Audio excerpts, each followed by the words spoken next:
Hey, good morning. Welcome to Musings, episode number 311. Scott hasn't joined me yet. He's probably on a call or dealing with some real estate business right now. So I'm going to get it started here. I'm going to start us off with our ad reads. So let's go ahead and pull up some Facebook here and share some of that for you guys. Hey, there it is. Loringer Family Chiropractic Center, PC, located in Belleville, Michigan and Dexter, Michigan. They provide the finest chiropractic care to each and every patient, offering on-site digital x-rays. They have Young Living oils available, different vitamins, all with a family-oriented environment. They're also adding a lot of other new stuff that they'll be announcing down the road here as things go on, which you can always give them a call, 734-697-4244. As you see, you can click the call now button there on Facebook. You can like them, send them a message, check them out. As you know, I've been a patient for a long time, and chiropractic care has helped me maintain a fairly healthy life. It's helped with injuries sustained through a car accident, things like that. So I go to them quite regularly. In fact, I go once a week, but it's not required. I personally find that works good for me with the couple of things I have in my leg with the bolts and bars. Going to tend to still throw off my legs and my hips and my ankles and foot and all that stuff. So at different times, you never know what's going to go wrong. So it kind of helps just keep me in alignment and keep me going here. So, and then we also have, let me go ahead and find them here. There's that. And Teen Titans of Real Estate. And add the stream again. There they are right there. You can find them on Facebook just typing in Teen Titans. They pull right up. They're part of the Realty Executives Hometown. And of course, right there, Scott and Jill. And of course, with real estate. Hey, there's Kevin. Hey, Kevin. Not sure where Scott's at. He's got to be floating around somewhere. So, and Kevin, if you're on while we're doing this, I know you're working at the same time. We're going to be talking a little Spider-Man today. Both of us finally got a chance to see Spider-Man across the verse. So we'll talk a little bit about that. Definitely enjoyed that one a lot. So, but with Team Titans there, you can click their call now button, and that's where you get the number 586-232-5144. You can follow them on Facebook, send them a message on Facebook. They're pretty responsive. As you can see here, they did a closing last week. They were representing both the seller and the buyer for that particular location, which doesn't happen very often, but does happen. And as well as another closing here on another home that they had going on there. So a lot of good stuff going on in real estate. One of the things I did see is that they are changing the interest rates again, or actually putting a freeze on it, so it should lock in the current rates so they don't continue to climb, which is something that's been affecting a lot of people with getting their mortgages, but it also affects your credit card interest. So if you're carrying credit card debt, it should ease that just a little bit there. And there's Scott. Hey, Scott. How are you? Sorry about that. I figured you had a call. I already ran your ad, so. Oh, great. Yeah. Need a realtor, call us there. Yeah. Someday I think we're going to have to make up actual real just commercials and stop actually reading them and say, here's the commercial. Watch, guys. We'll be on in a minute. I know. I keep intending on doing that. Just make a video that plays. That'd be easier.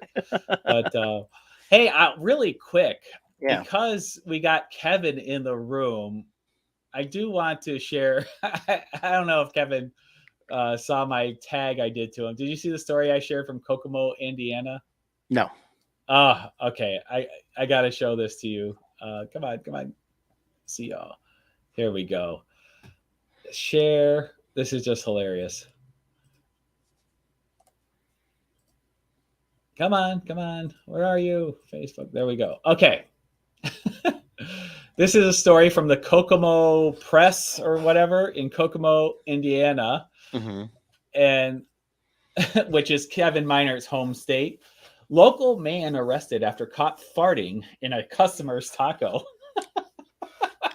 Okay.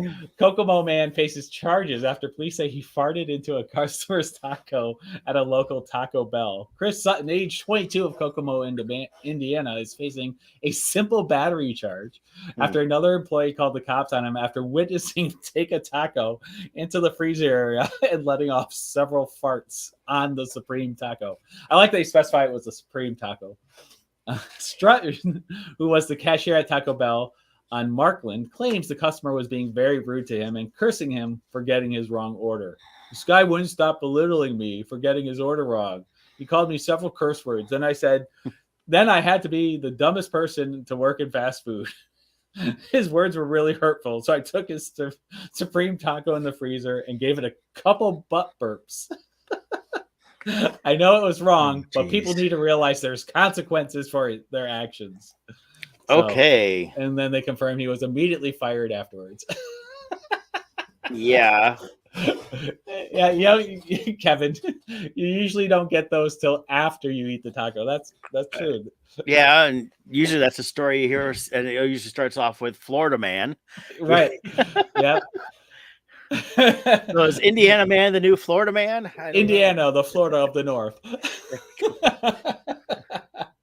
Yeah, so yeah. I thought I love the use of the word butt burps. Never heard that one. Yeah, that's And this is why I don't like sending food back. If you anger the staff, you never know what you're getting back. Okay, well, interesting. Yeah. Taco, did you add extra cheese? What happened here? Yeah. Personally, if there was a problem I order in the first place and I see them walking away, I'm like, I don't want none of it. Yeah, a little suspicious seeing them enter the freezer with your food. Why? That's not where you go to heat it up. Yeah. No, usually if I go into a place and they've screwed up my order, I'm usually like, I'm just going to return it and you give me my money back because I don't trust that afterwards because of stuff like that. You hear all those stories. I've heard my whole life. People are like, oh yeah, when they messed up, we mess up their food and because they yelled at us. I'm like, whatever, just do the job right. There is a certain social contract we have with food workers. We need integrity is important in a food place. Yeah, you would think so. So, well, since you brought up, butt burps, Taco Bell, and Flamin' Hot, I watched a movie last night called Flamin' Hot. Flamin' Hot. Now, if you look at this thing here, you'll be like, what is this? I mean, it's funny. It is how they came up with the Flamin' Hot brand of products through Frito-Lay, the Cheetos and everything else. Really, really good movie. I liked it. It was directed by Eva Longoria, which I was surprised on that. It is showing on both Hulu and Disney Plus, which may sound a little weird, but they are merging both of them together. So I think what we're seeing is any new releases like this are going to be dropped on pretty much both of them at the same time. When I first saw this poster, do you remember the show East Side and Down? What was it called? Eastbound and Down. Yeah. I thought that was this. Well, that guy looks like him. Well, I saw Flamin' Hot. Yeah, I first when you just look at it real quickly, you think it's was Danny, whatever his name is. I forget. He's been in a bunch of movies and stuff too. Yeah. Danny McBride. Danny McBride. Yeah. So that's what it reminded me of. Yeah, and that's what I thought so too. So, but it's about an hour and a half long. It was a fun watch. It gives this guy's kind of life story. It kind of doesn't get too deep into things, but it basically shows, hey, this was me as a kid, and I've always been able to kind of do stuff. And I went to school and got picked on, of course, for being Mexican. And then I started. He basically flipped around on the bullies and started selling everybody burritos in school. And then, of course, he had money, goes to buy his girlfriend at the time, which actually became his real girlfriend in life and wife down the road. Candy, and of course he gets arrested because they think because he's brown, he stole all the money he had, but he'd been selling burritos for a quarter back in the 60s. So is this done as a movie or as a documentary? As a movie? It's a movie. Okay. It's a fictionalized biography. Okay, and so comedy. There's a lot of comedy in it. Yeah, they did, which I think is good because otherwise it could have been kind of a boring dramatic movie. Just kind of here it is. I mean, they throw in different things. It's like a couple of the scenes that when he's talking about the board of directors of Frito-Lay, he does the voiceover for him, so he does it as and with the accent and everything else, and using a lot of slang terms. And then after he goes, "Nah, that's not how it went." This is how, and then shows him being normal. But when he tells the story of what they were saying in the boardrooms, it's actually quite funny. In that, but it's basically it follows. It's about Richard Montañez, and he grew up poor California. Um, as a teenager and all that stuff, got into a lot of trouble. It was selling drugs. Got lucky. A judge actually said, "Hey, you're really not stupid. You need to just turn your life around." And then and then Judy, which became his wife, found out pregnant. So he decides to get out of the life and starts looking for a regular job. He has a former hoodlum friend, Tony Romero. I'm kind of reading this from the Wikipedia as it's written. So had a job at Frito-Lay and says, "Hey, just go apply." And then he put in a good word for him, and he gets hired as a janitor. And so he starts working there, but he's always curious about stuff, knows how to fix stuff. They show him throughout the early parts of the movie, repairing his own stuff because he's basically mechanically inclined. And then he eventually just wants to learn how to do the different stuff there. And it kind of goes through. And then they did a quite big time jump to show, really not much change for him. He went to work every day. Things are still tough. They're still struggling. And then got to a point where in the early 90s, Frito-Lay was basically in trouble. They were not selling as much. People weren't buying as much of the snack stuff. They were buying other stuff. There's a lot more competition. And he went and picked up his kids from school, and they were eating corn on the cob, with the spices on it that they got probably from a truck or a little stand. And then he realized that this is what we need. It's the flavors that he grew up on. That everybody has the little spiciness. The kids like the burn. It's spicy, but they like the way it's a good spicy. And so he starts talking with his wife, and they kind of create this. And he tries to pitch it. Nobody wants to hear it at the plant, so he calls up. After watching they show this video during a lunch break, and it's of the CEO, Roger Enrico, and he mentions about the people and stuff like that. So he goes and gets the company directory and calls the guy up and tells the person who he is, and he has an idea that can save the company and save the plant, and she actually puts him through, and it kind of just starts going from there. And I'll leave the rest of the story there for how they kind of took off, because it wasn't a quick thing. And then what happens to him. But yeah, he was very successful. It's a great, if you remember that one Will Smith movie, the Happiness movie, we had his kid, how dramatic. This was a similar, rags to riches type story. He wasn't homeless, but he wasn't, necessarily the best. I like this story a lot better because it was a lot more fun. You got into his story and his life, and you see who the person is. And the real guy and his wife actually made a brief cameo appearance towards the end.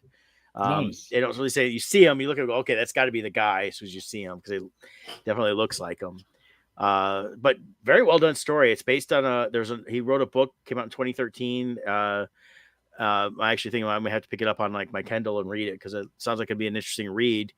From a guy that went from nothing to being an executive with Frito-Lay and creating a brand that sells billions of dollars of product a year. The Flamin' Hot stuff is all over. That's really cool. I see that while shopping all the time. So I highly recommend watching that. And like I said, Disney Plus or Hulu, either one you can watch it on. Now that can segue into same topic, I should say. You ever watch a show called The Food That Built America? It's on the History Channel. I've caught a little bit of that, not too much into it, but it's a really good series. Kind of a more documentary based, but like they get into, like you talk about Frito-Lay, how Frito-Lay was founded, and how Frito and Lay's were two separate companies, and they had different presences on each coast, and how the Frito chip was done, and like the recipe was bought for $100 and like they were hand cutting the little strips, and how they built. And meanwhile, the Lay's company with potato chips was taken off, and how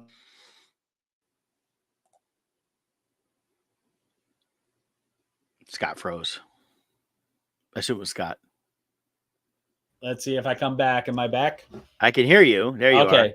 I'll hook up my other thing. But real quick, that like World War II, they had all these powdered cheeses and everything's left over when the world was over, and these companies was able to buy tons of these powdered cheeses, and then they created all these new brands, and things. It's a really fun thing to watch. They cover all types of foods and brands. TGI Fridays, how that was founded, how Hostess came about. So it's really cool, and it's fun to see how that's, because stuff we just take for granted so much, like McDonald's and Burger King and Wendy's, their origins are amazing. Dave Thomas actually was a key person in creating KFC.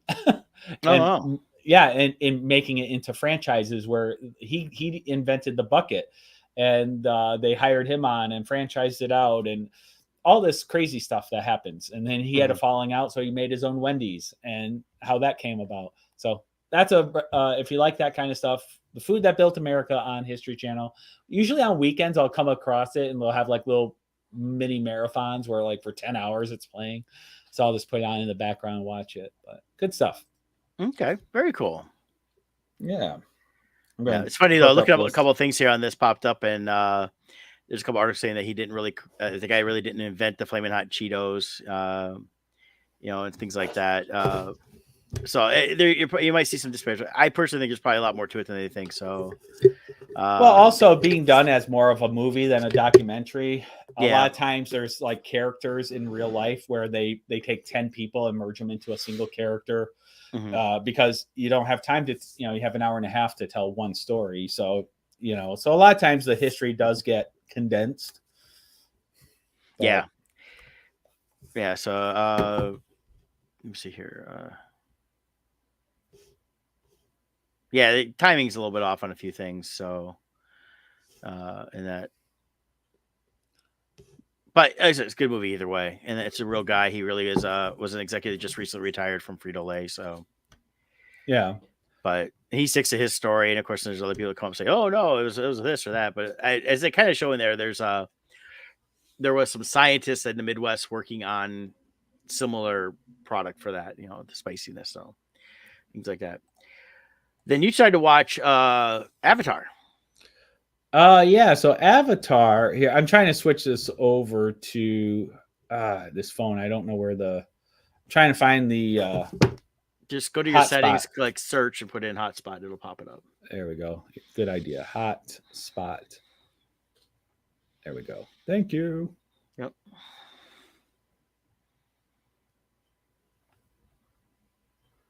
A lot of times you can actually just bring down the you have a Samsung, right?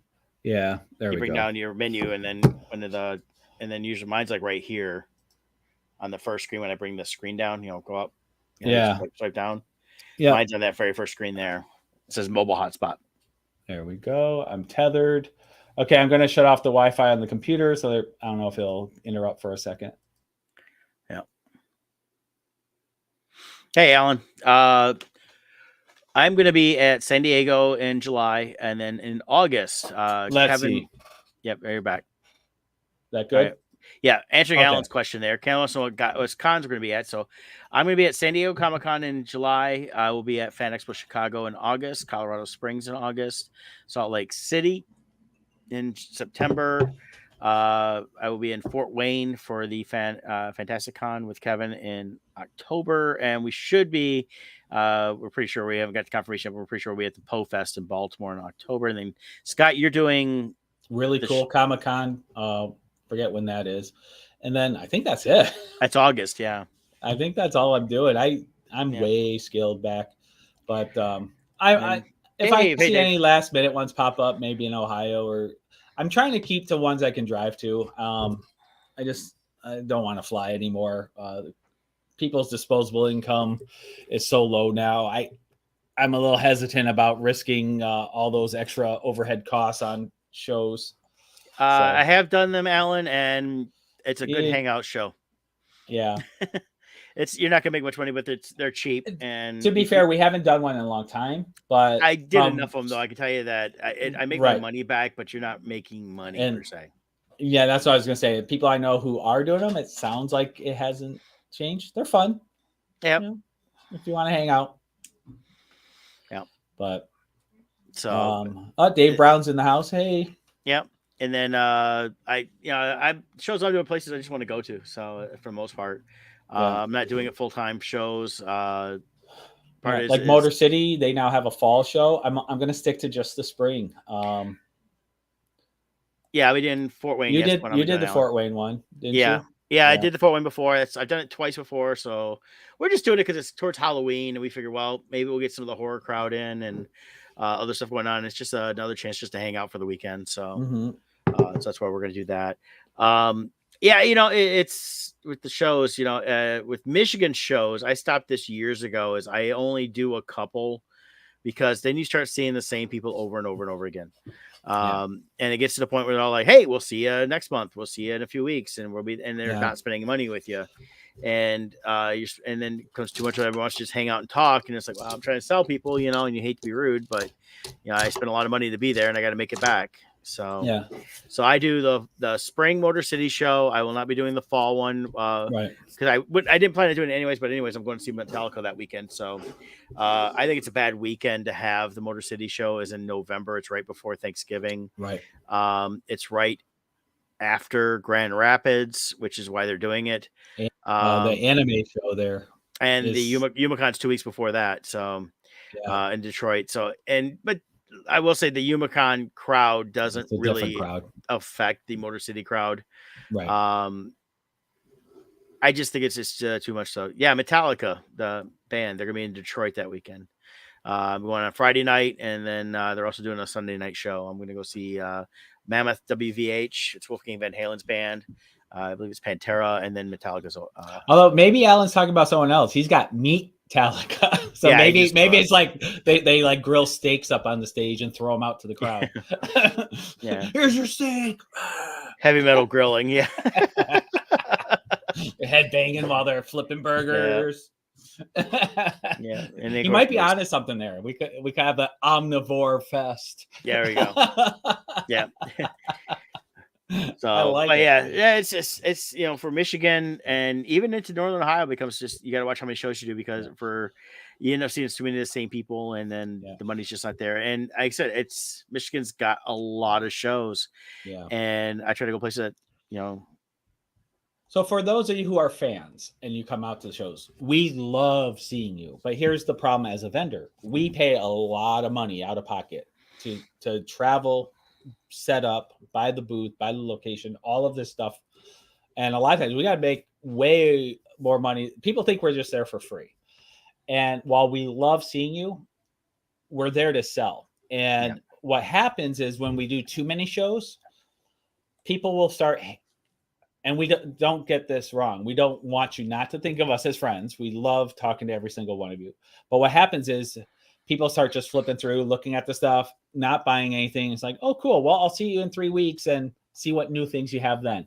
And instead of buying because they see us so few times, they start relying on just seeing us at the next show, get the visual pleasure from flipping through, and then walking away without spending anything. And it's a lot of money to set up. People don't realize that. It's easily, especially nowadays, you could easily be at a $1,500 or more break-even point just to set up. Yeah. So it's a lot of artwork you got to sell, a lot of books you got to sell just to break even. And that's the whole thing. And it's I've had that where shows where I've had people just blocking my table, asking to move, and they go, "Well, I paid to be here," and I'm like, "Yeah, and so did I." I paid way more. And I said I paid at least 10 times more to be here than you did. Yeah. Usually it's a lot more than that. Right. Just using the cost of the table versus their ticket. And all I'm asking people to do is don't block my table, just move, and they get room. It's like, hey, there's plenty of places to stand around and just talk. Yeah. We're there to sell. Yeah. It's like going to a movie and you're going to sit there and have a conversation through the whole thing. So, yeah. So, but like I said, we love talking to every single one of you. So please still come by. We still want to talk to you, but buy something too. That'd be nice. Yeah.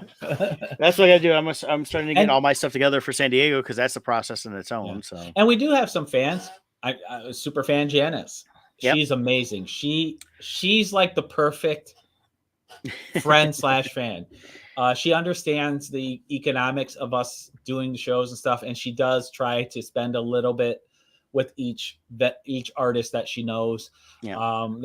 They truly try to support their fandom, and Yeah. that's the way to do it. If you want And us coming back, that's what you got to do. And I get to see Janice and Roy in Chicago. I believe they're coming out to Yeah, Chicago, so looking I forward to know that. Because we haven't away from they moved from Michigan, Michigan, so we don't get to so see them as much. So yeah, we used to see them all the time, yeah, but so they're and I'm great. looking forward to that because it's been a few years since I had a chance to see them in person, other than on the Facebook. So Yeah, and they're always so fun to talk to. yep, so that'd be a great time on that one and that. So I know Dave's been doing a lot of shows. He was just up in Yeah, Traverse City and things like that. So I know he's getting around. So he understands. He knows the pain. yeah, he knows.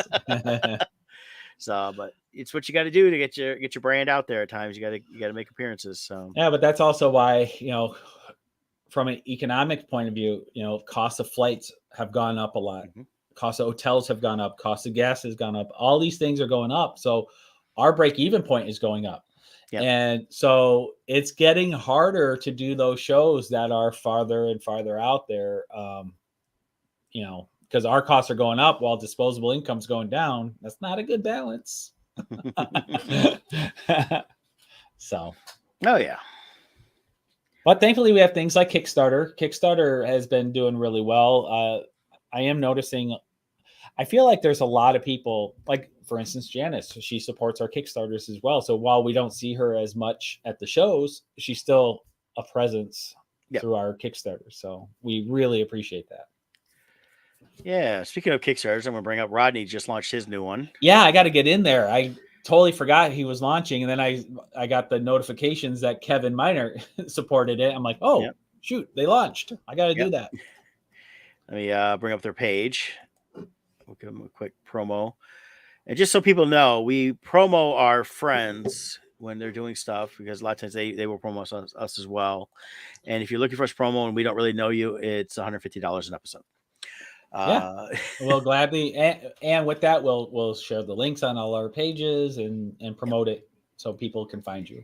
Yeah, they do have a lot of different stuff going on. It's Roadkill Rampage number 4, so this is the end of the road trip from hell.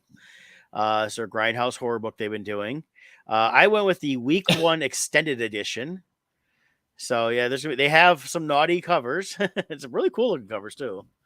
Yeah. They're definitely going full out. There's that one there. That cracks me up. And they have a naughtier one, I guess. But was that Rodney's? That looked like a Rodney cover. Yeah, he's got a couple different ones in there that he did. So that one actually, no, that's somebody else. I forget who did that. Yeah. That one's Sean Forney's. That's Sean. So I have to go through this, but basically I did the week 1 extended edition. It's a standard cover, but they're adding in 12 pages of behind the scenes scripts, excerpts, unreleased cover art, and concept art. Nice. It's going to be exclusive to Kickstarter. It's numbered to the quantity ordered on the campaign. So it's one of those things where you can't say, oh, I'll just get it from another time. If you don't get it during this, you can't do it. And you can add on other covers and things like that. But I chose to go with that one to start, and I may do an add-on later on. I just wanted to get on the Kickstarter.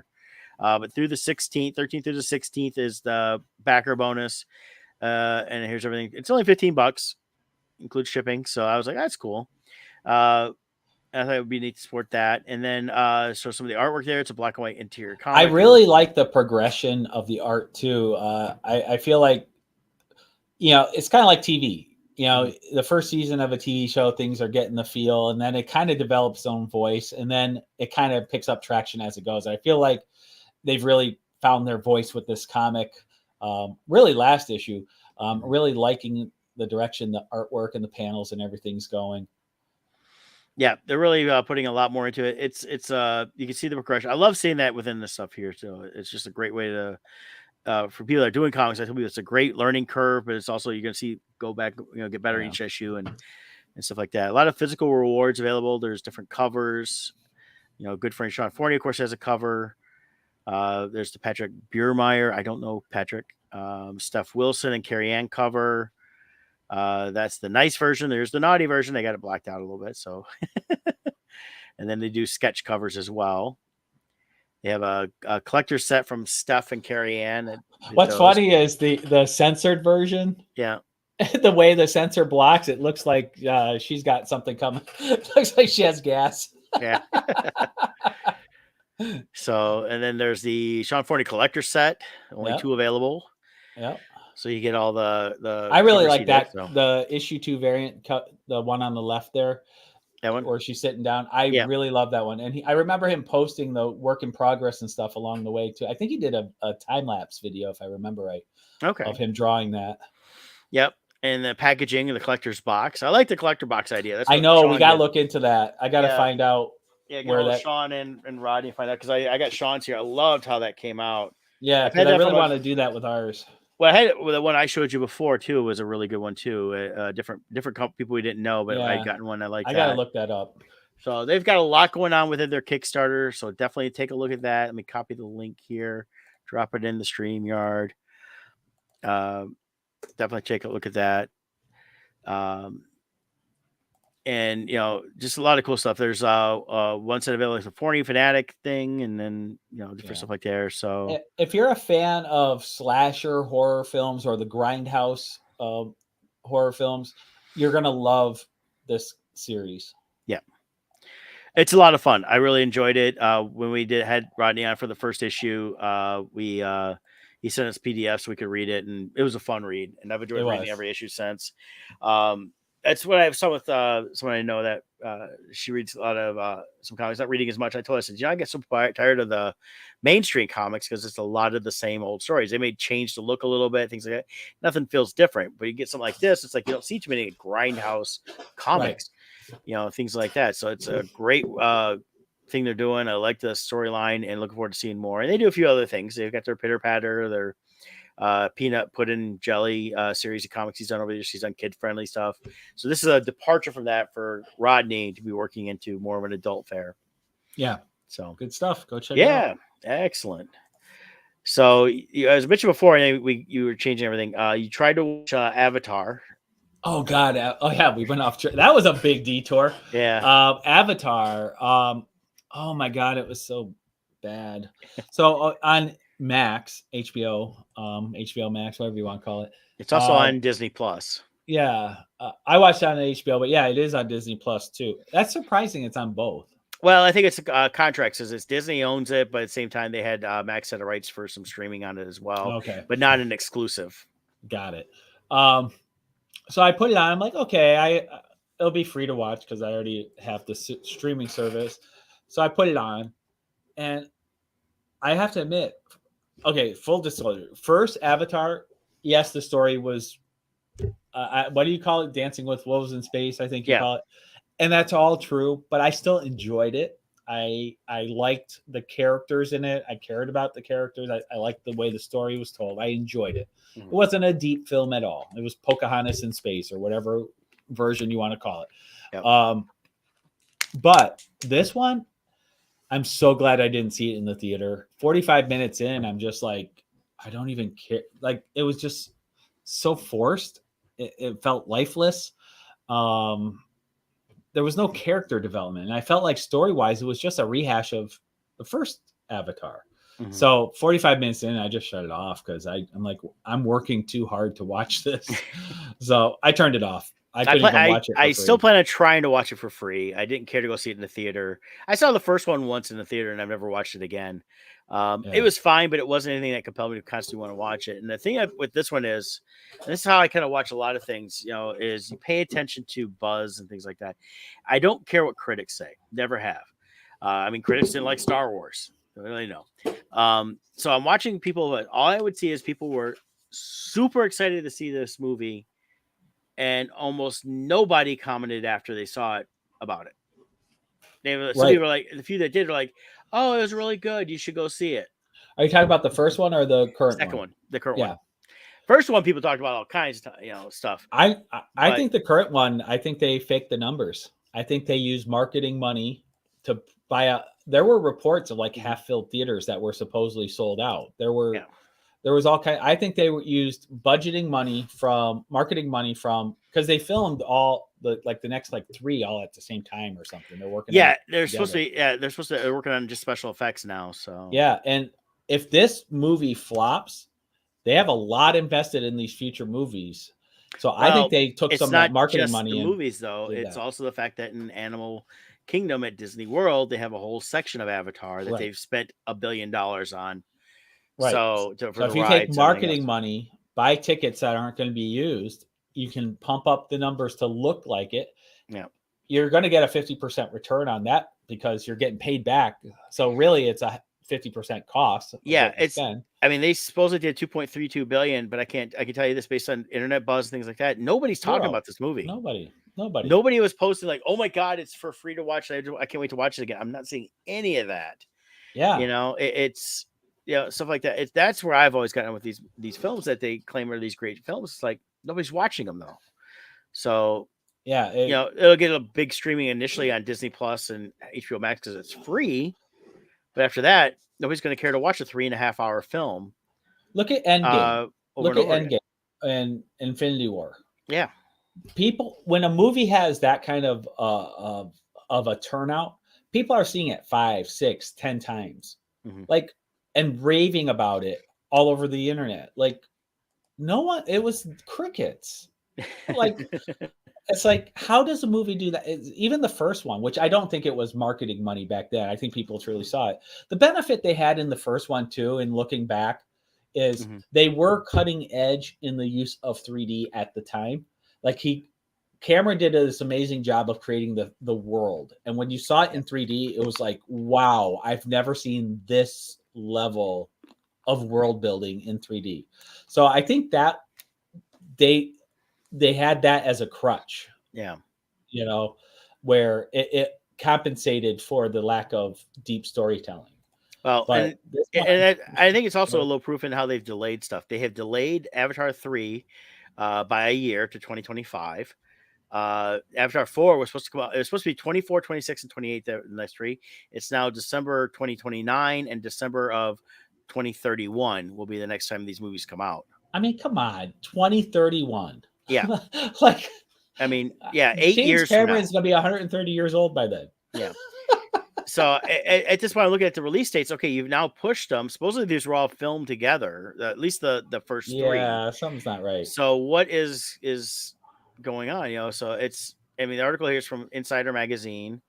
They talk about how Way of Water crushed the box office, became the third gross high school movie all time. I agree with Scott on this. I don't believe it. I don't believe it was real numbers. So, it's Hollywood. They said that the Avatar delays were to allow the post-production and visual effects work to continue expanding, developing, refining the different ecosystems across the vast world. So I mean, that makes no sense. Yeah. The technology we have now for CGI. First of all, with how long it's been since the first Avatar, they should have had all 5 movies done by now. Yeah, by the time the last one comes out, it would have been 22 years after the original. Yeah, it just doesn't make sense. Yeah. So I just, George Lucas with a minimal budget invented ILM and everything to make the first Star Wars. It's like, oh, the technology doesn't exist. Okay, give us just some duct tape and a couple cameras. We'll invent the whole. The difference though is storytelling, and I bet you they can talk about special effects like that. They probably looked at it and go, okay, yeah, we pushed this out there, and they're coming. This is what's your next few movies, and his storytelling's crap. He's conscious. He's doing the one thing that when you read about George Lucas's biographies, things like that, he was always quoted as saying, the special effects shouldn't be the focal point of the movie. It should be to help progress the story, and that's what he did. That's why when you look at instead of trying to create like certain things, he did as much practical because it helped move the story. And even in the prequels, a lot of CGI backgrounds and things like that, but he did as much practical effects as he still could there. Yeah. So that's where the difference was. Yeah, and actually, I was just watching a interview with George Lucas, an old one, and he was saying Star Wars, yes, there's spaceships and all this special effects and stuff, but it's a movie about family, about generations, about fathers and sons. And he goes, that's what I was telling, a story about that. It's just the setting happened to be space. Yeah. Whereas I think the problem with James Cameron and a lot of, and I'm not going to make this political, but a lot of agenda-driven films they're very shallow because they're not coming to you with a story. They're coming to you with a purpose. And with James Cameron, he's very environmental. And his whole point of these movies is just to make you love the environment. But he doesn't have a story. Yeah. It's very shallow. It's not very deep. The characters aren't deep. Because all he cares about is that you love this world and understand that this tree is life and it's all connected. Yeah. So, and he's trying to shoehorn a story into that to make you love the agenda. Yeah. And it's, have a story, develop characters. Especially, how do you have that kind of budget and not be able to hire someone who understands how to develop a character? Like, how do you have? I'm 45 minutes into the movie, looking at my watch, going, "Oh my god!" Like the main character has a whole new family. Make us love these characters and care about them. Then I'll sit through 3 hours and 20 minutes of your film. Well, that's where a lot of films have been failing lately. Is the stories aren't there. They introduce these characters, but you don't have any. You don't care for them. You don't feel for them. I mean, heck, even the Fantastic Beasts films. I mean, as they started going downhill, you're sitting there thinking, okay, I kind of like that guy, but they weren't giving you really anything to care about. Right. So you got to give something. And as to much as care I about. love like the Wizarding World movies, I was very disappointed in a lot of ways, but I still liked it. But because I already knew some of the characters, but for the most part, they didn't introduce new, and they got rid of characters that they had introduced that they didn't fulfill on. And it's the same thing even with the last 3 Star Wars films we've talked about. So, but the Harry Potter books, yeah, it was character driven, relationship driven. It just happened to be in the Wizarding World. They could have made it, had J.K. Rowling chose it to be a space opera, a zombie movie, anything she wanted. That relationships is what drove it, and it would have worked no matter what setting she chose. Well, and that's the thing is you see the memes and little video clips on TikToks and things like that, where the guys going and saying, "Did you realize that Harry Potter is just Star Wars with wands?" And I like that. Yeah, this orphaned guy, a space wizard, shows up and saying, "You got powers." Yeah, and she falls in love with a scruffy nerf herder. Yeah, friend. I mean, it's there's a book I've got somewhere I read years ago, and it talks about how to create stories, and it's basic, and it goes through uses Star Wars a lot, but talks about it's a lot through these whole things. You have certain things that have to happen. You have to have the call to the adventure. They usually will decline the call before they accept the call. You have the Grand Wizard, as in Star Wars that was Obi-Wan, and the wizard isn't always a magical being. It's just someone that kind of basically coaxes them into the adventure. Yeah. And there are certain things that are pretty much standard through all storytelling, and then you pick it in what you want there. And that's the whole thing is like, you need, people, they're getting away from that thing and they're recreating the wheel, but realistically they're all starting to tell stories like the guy did in the first couple Ant-Man movies, when he recap everything. Right. Yeah. That's all they're doing. They're kind of recapping, but it's taking 3 hours to recap. Right. And that's why it's boring. Like, and then this one guy said this thing, and then this one guy did that thing, and blah blah blah blah. So, but people need to go back to the basics and realize that there's fundamental foundations of storytelling, and they should go back and really look at that. You can tell they're getting away from all that because they think they're changing the world, and all they're doing is people aren't going to watch your agenda-based film if there's no real story. Well, the other thing too is there has to be an element of truth for a story to work. Yeah. And I forget how many. There's only 9 stories out there to tell, and everything that comes from that, and some recombination of these 9 stories. But the element of truth at the core has to connect with you as the viewer, with your own life experiences, and that's why there's basic journeys all of us go through. They'll turn out differently, and the settings will be different, but the elements in the in the teenage years, you have a calling, you start wanting to reach out, you want to go beyond your boundaries. And then life happens and might shut you down or whatever, or you might have to decline those. And then, then you feel it again.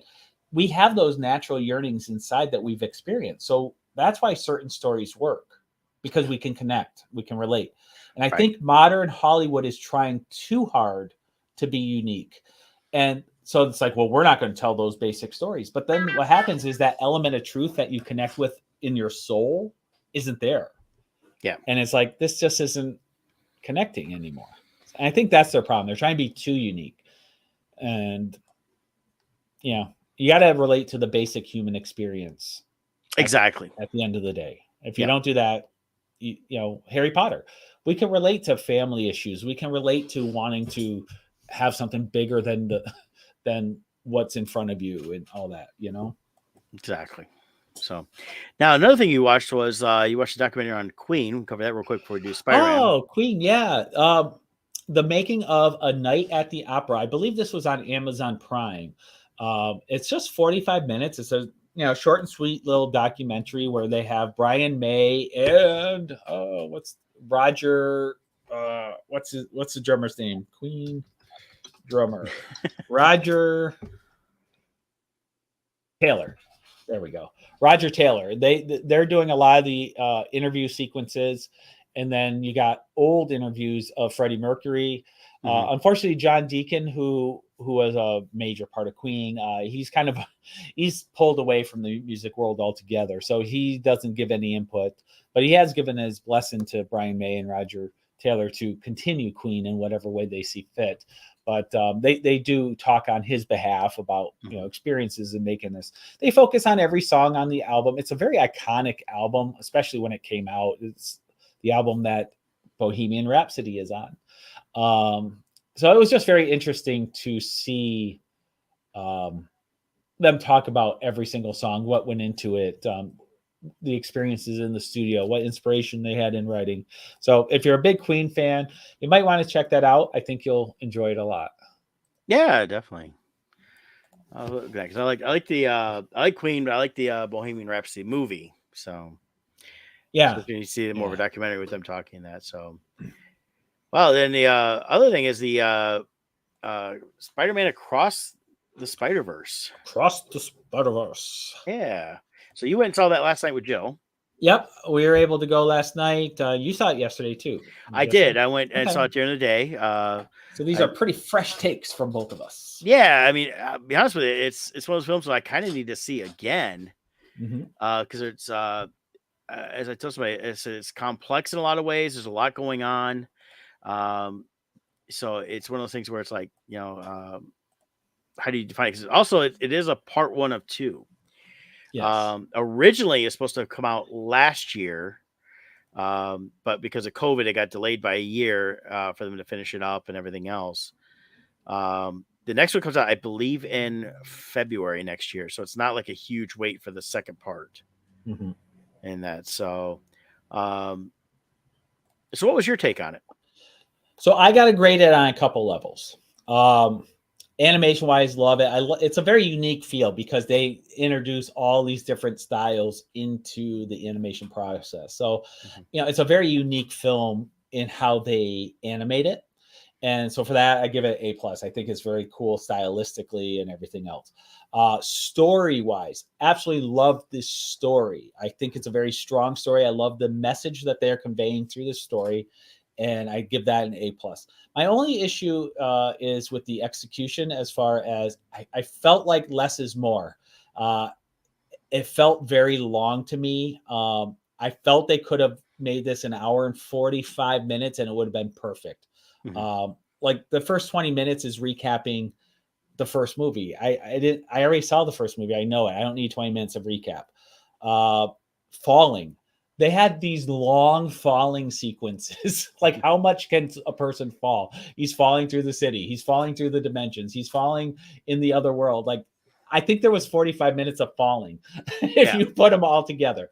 So there was just certain elements they drew out too long. I think if it was an hour and 45 minutes, I would have been blown away by the movie. But 2.5 hours, I felt like it was a little too long. Yeah, that's my only critique. Yeah, and it was just the fact that 2.5 hours, you got to go pee because you're my age. Right. Yeah. But it was also the fact that it was good, but it felt like a little too much, kind of just the same thing over and over in a few spots. There was repetition, and then I expected, but again, I utterly love the animation style. I love the different worlds all have different style.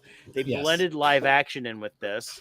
A couple really, most of it was behind the scenes, but there was one really good scene with the main villain, the Spot. And the Spot I enjoyed. I really liked him as a villain. Yeah, he was fun, and he pops through and he's in the live action talking to a woman behind the counter. And I don't remember this villain ever in Marvel though. He reminds me of Rorschach from Watchmen. Yeah, like that's who I was thinking of. But here's the Wikipedia. He's been around for a while. Yeah. Let's see. He came out in, I believe you. I'm not questioning it. Yeah.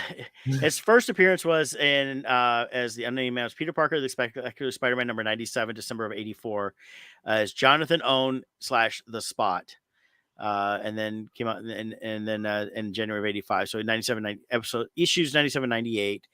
and different things like that. But here, I'll share this screen here, because you can see the comic there. Let me see if I can zoom in. That's the comic I remember seeing Yeah. cover of 99 there, and I he's going love through all the different portals. So I love it's so funny because he kept referring to his holes, and yeah, a bunch of people around me were like chuckling like about all his holes, and then the character in the movie, like somebody yells out inside the movie, "Stop talking about your holes! It's making us uncomfortable." And I'm like, oh my god, they totally knew the audience was going to be thinking that.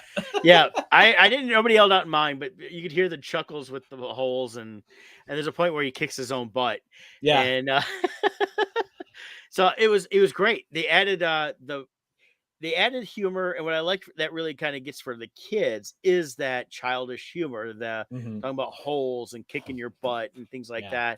that. But they really set this up dealing with a multiverse. You Hmm. have a character now that was going through portals and getting around, and then realize that he can go and travel anywhere with his through these spots, these holes, Yep. and through the multiverse there. So, but yeah, he's created by Al Milgrom and Herb Trimpe. So It's an interesting character. yeah. The I thought his character was well done. What's interesting is there's actually a casualty from an edit they did at the beginning of the movie, and that casualty is the end credit scene. There's no post credit scenes in the No. movie. I guess they actually had one, but the scene they cut from the opening showing the spot, the villain. I guess by cutting that scene, they felt like the end credit scene didn't work, so they had to cut the end credit scene too, Mm-hmm. according to what I read. Yeah. So Yeah, and realistically, I looked up when I was watching it at the end when the credits came out. I was like, "Is there an end credits?" He said, "No." I said, "Great!" And I got up and left. yeah, I have to hit the restroom. Yeah, because I was like, "It's that time," in 2.5 hours. You're like, "I gotta go," Yeah, and but I it's a since it is a part one of mhm. two is to be continued. It doesn't need a post credit scene because they set up. Really, the post credit scene was the last 10 minutes.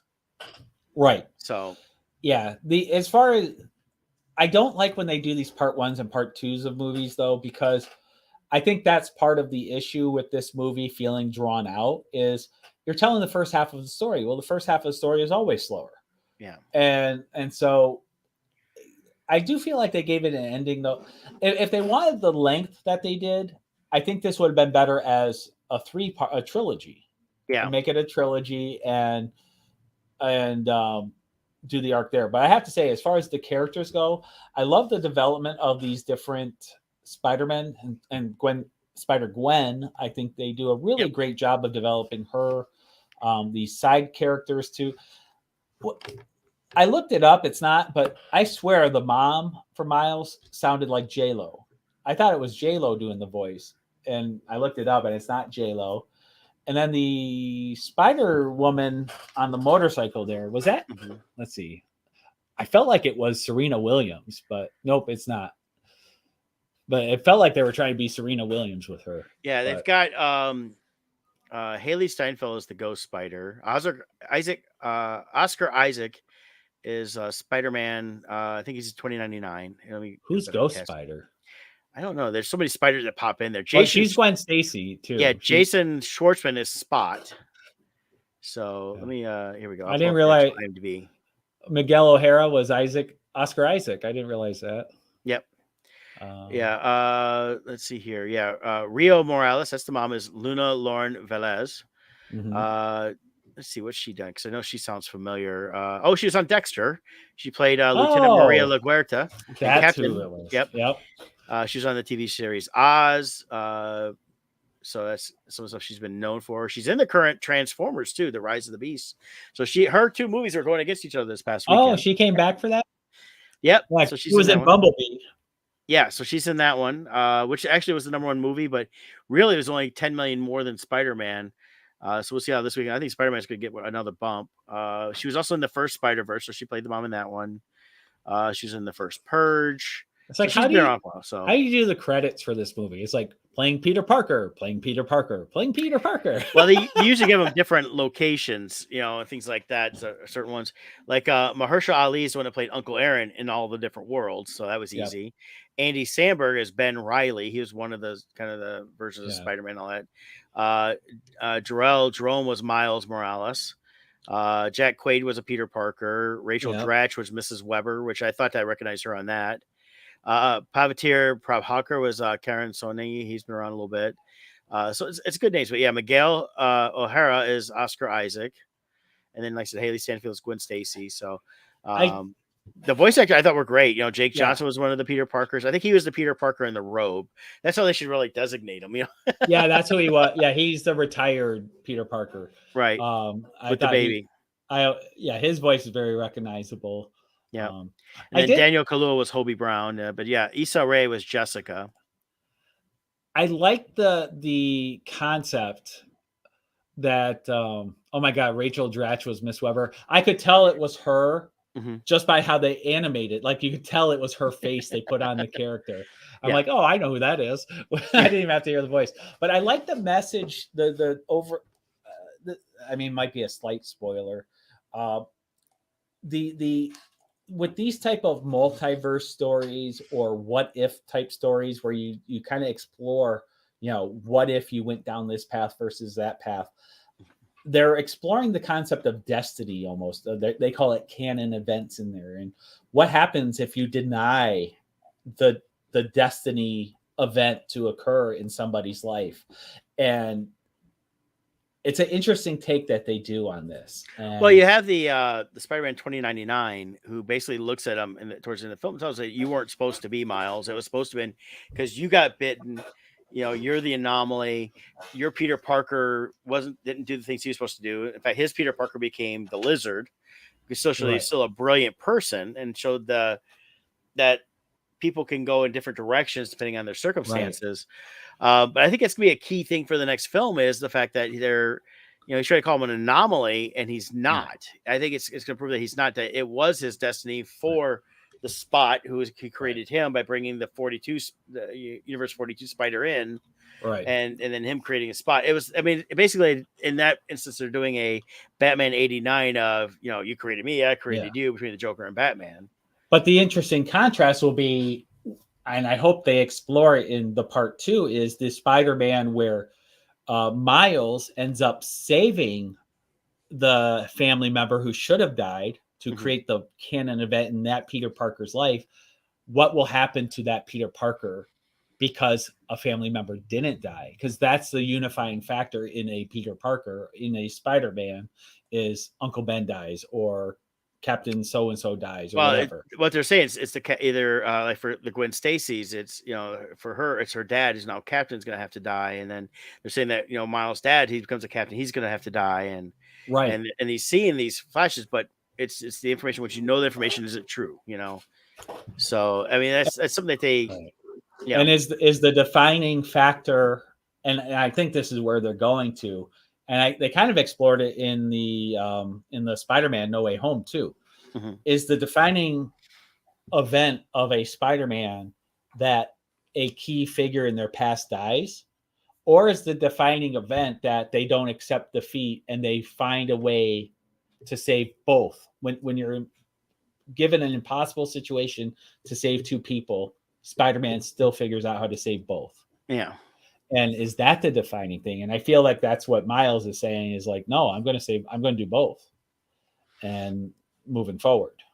Yeah. Because realistically, it's like they all want to be, you see like Gwen Stacy, she wants to be the hero. Things have gone wrong. And then, same thing with Miles. He wants to be a hero, but he's been hiding it from his dad. But at the same time, he's talking to his dad all the time. So, yeah. As far as Gwen Stacy too goes, I really like the way they're developing her character. I really wouldn't mind seeing her do a solo movie. And as a live action, I've seen people propose this, and I think she would fit perfectly. The actress who played the young version of the Queen in the Game of Thrones, the recent Game of Thrones. Okay. She would be physically, she would look like a perfect Gwen Stacy of the animated version, I think. I think they could really pull that off. Yeah. Now, neat little sequence. There was the Lego sequence in this movie. Oh God, that was so funny. It was animated by a 14-year-old. Or sequences Seriously. of it. Seriously, what it was is they after the first movie came out in 2018, 14-year-old Preston Mutanga recreated the trailer for Across the Spider-Verse using Legos and shared his creation on in January 2023. He tagged producers and I recreated the entire Across the Spider-Verse trailer in Lego. And so they watched it. So they brought him in to help animate some of that Lego sequence. Oh, that's cool. So he did a great job. In fact, he did a great job on the Lego trailer and everything. So it was good. Just fantastic. That was funny. Yeah, I like that a little bit. I did like the use too, because they're crossing over like so many different styles. They even threw in little snippets of the live action Spider-Verse as actual video. But Yeah, they also make reference. They really showed Andrew Garfield got a good shot. Yeah. In the film, as they're going through the Spider-Verse and that, and then in the background you saw the Tobey Maguire one. Yep. In some ways, I'm like going, God, I'm really hoping they're still alluding to the fact that they're gonna try to do something to kind of fulfill the Andrew Garfield storyline a little bit. Yeah, because there's supposed to be 2 more movies after that they canceled. Yeah. Well, and they also reference Spider-Man No Way Home in that the future Spider-Man there, who's part vampire, he's trying to fix all the different timelines. And he at one point he goes, "Don't even get me started on what Doctor Strange did over on Earth such and such." Yeah. And she's like, "Doctor Strange, that's a weird name." So like he made mention of what happened. Yeah, they basically mentioned that he wiped out everybody's memory of Spider-Man being Tom Holland's character version, and so now it's let's see what kind of ramifications that has down the road too in all these Spider-Man movies and things like that. So I loved it. I thought it was great. I really look forward to the next one. This is one of those films that fortunately it's 2 hours 20 minutes long. That if I really had the hankering, because I wouldn't mind seeing it again, I'm just not sure I want to go sit in the theater for 2.5 hours again. Right. But I definitely, if it was like I said, a little bit under 2 hours, I mean, it may seem like not that big a deal, but time is time, and basically I'm looking at like 3.5 to 4 hours to go see a movie. When you're seeing something like this, but definitely well worth it. If I had kids to see it, I know Kevin mentioned last week, and he took his kids to see it. A lot of great stuff in there for comic fans. You're going to recognize some stuff from the different comic books over the years. So they're really drawing from the source material. And some of the articles I've seen pop up, I think, are just people spouting off thinking that something's there that's not. I didn't see any of that. I thought it was well done. Yeah, I think it's something that everybody, no matter who you are, can really get into and enjoy because it covers a lot of different things. So, yep, very cool. And there you have it, folks. All right, 2 cents. Yeah. Hey, join us next week. We'll talk about something else. All right, We'll see. Take care. So, all right, man. Bye.